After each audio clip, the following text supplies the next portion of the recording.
តាំងពីតែងសម្បត្តិយន្តហោះទៅខ្មែរហើយបងប្អូនណាអង្គុយទៅរាប់ថ្ងៃទេថ្ងៃអង្គុយសើកន្លែងញ៉ាំអីឲ្យហើយថាទៅដល់ខ្មែរញ៉ាំអីមុនគេចាំមើលពីគេព្រឹកនេះគឺថាអូនហ្វីនថ្ងៃលុះប្រឡងតែដល់សើចែហ្នឹងហើយមកគេ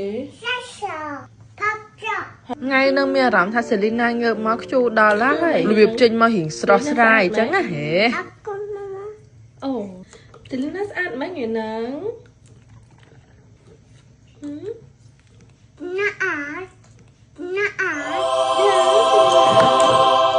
មិនគេនឹងកូនញ៉ាំអត់ទេចុះខ្មែរគេថាម៉េចខែបោលែប៉ាអសាអូញ៉ាំបើអូនហ្វីនម៉ាក់ទុកចោលទៀតហើយតែម៉ាម៉ាលើកនេះបើកណ្ដាំខាំងឲ្យព្រោះខ្លាយពោក្បាលទៀតទៅភួយពេកគេរកទៅមើលមុខចាត់នោះហាត់ជីចឹងចាក់ម្សៅលេងពេញបន្ទប់ហូតទៅល្អវូបុកទ្វាប៉ាំងឈាមឆ្វាបើដើរវាដែរមើលផ្លូវទេអូនហ្វីនញ៉ាំដល់គោផងតហ៎ចេះកុំហ៎ហ្វីនកា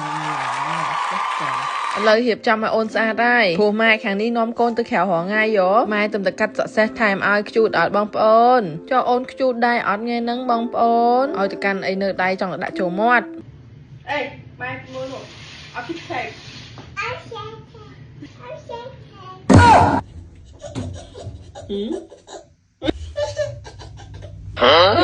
ឥឡូវអូនចេះចុះចដាស្ទាត់ហ្មងកំពុងចាំឡានក្រុងហ្នឹងរលេងដីទៀតយេឡើងលើអាតេះភ្លើងលាក់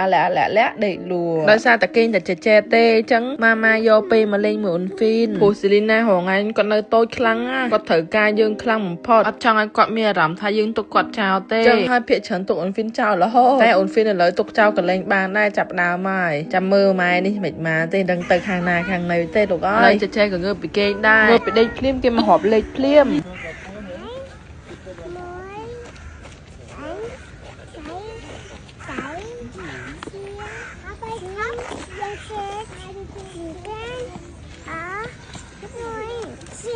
វ៉ា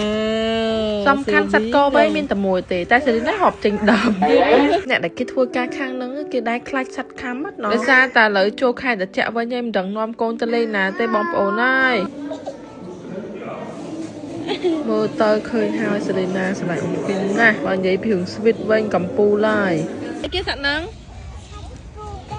ឥឡូវនាំសេលីណាមកលេងប៉ប៉ែកន្លែងហ្នឹងគេសម្រាប់ឲ្យយើងប៉ះវាបានអញ្ចឹងណាវាអត់ធ្វើឲ្យយើងទេគ្រាន់តែយើងកុំធ្វើឲ្យវាខ្លាំងអញ្ចឹងណាសេលីណាវិញអត់ខ្លាចទេតែម៉ែនេះខ្លាចណាស់មិនហ៊ានប៉ះទេដូចពេលអង្គុយនេះខំក្លេចមើលស្ដាំមើលឆ្វេងសំខាន់ស្ទាបប៉ប៉ែអត់ខ្លាចទេណាប៉ប៉ែនៅក្នុងធុងគាត់ទៅសេកម៉ែសេលីណាហត់មកហៅខ្ញុំហ្មង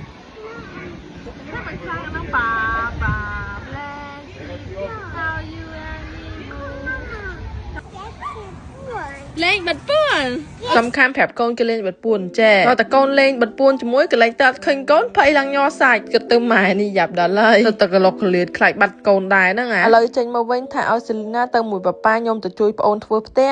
ចុះឡើងវានៅផ្ទះឲ្យខ្ជិលទៅធ្វើម្នាក់ឯងក៏នាំសេលីណាមកញ៉ាំអីអញ្ចឹងទៅព្រោះណាមួយដល់ម៉ោងសេលីណាត្រូវញ៉ាំអីយោ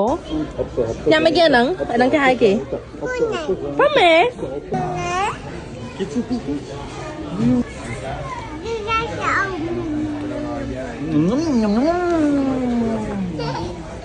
ញ៉ាំហើយទៅផ្ទះវិញចឹងហើយវីដេអូមានតែប៉ុណ្្នឹងឯងបាយបាយ